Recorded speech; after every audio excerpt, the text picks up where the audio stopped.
Kuelekea maadhimisho ya kilele cha siku ya wanawake duniani, wanawake wa kata ya Mtera wilayani Mpwapwa jijini Dodoma wamehimizwa kutoa taarifa dhidi ya vitendo vya ukatili pamoja na kujiepusha na mikopo kausha damu inayolenga kuwadidimiza kiuchumi. Hayo imebainishwa na Janet Mtweve, mwenyekiti wa kampeni ya kupinga ukatili wa kijinsia SMAUJATA, wakati wa kilele cha maadhimisho ya mwanamke wilayani hapo, ambapo wanawake wametakiwa kuripoti vitendo mbalimbali vya ukatili wa kijinsia, kiuchumi pamoja na kisaikolojia. Hii dhana ya ukatili sio ya kupigana mtu mmoja, sio watu wawili. Tukiungana kwa pamoja kupambana na vitendo vya ukatili, tutaweza kufanikiwa.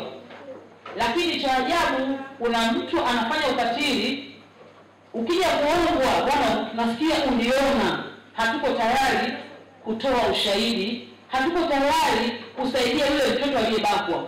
Hivi tunafikiri hawa bakaji watakwisha? Tusifiche vitendo vya ukatili. Tunatoa taarifa wapi?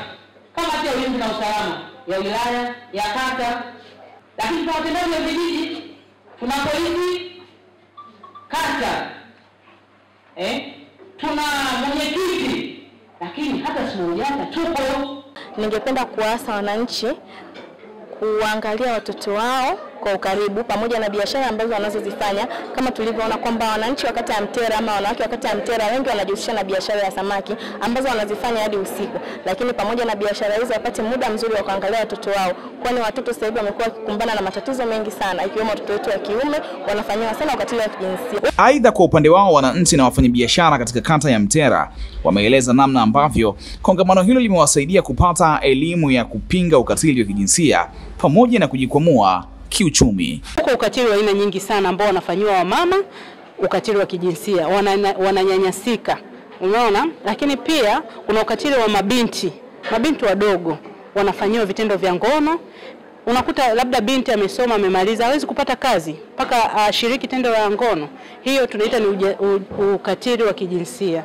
Kwa wamama, jamani, tuwe macho kwa watoto wetu na kwa mabinti zetu. Kwa kina mama, napenda kuambia kina mama, cha kwanza tusichague biashara ya kufanya. Fanya biashara yoyote unaona inakuingizia kipato. Mimi nimeamua kujikita kwenye biashara ya mikate na inaniingizia kipato. Mimi siwezi kukosa 30,000 kulaza kwa siku.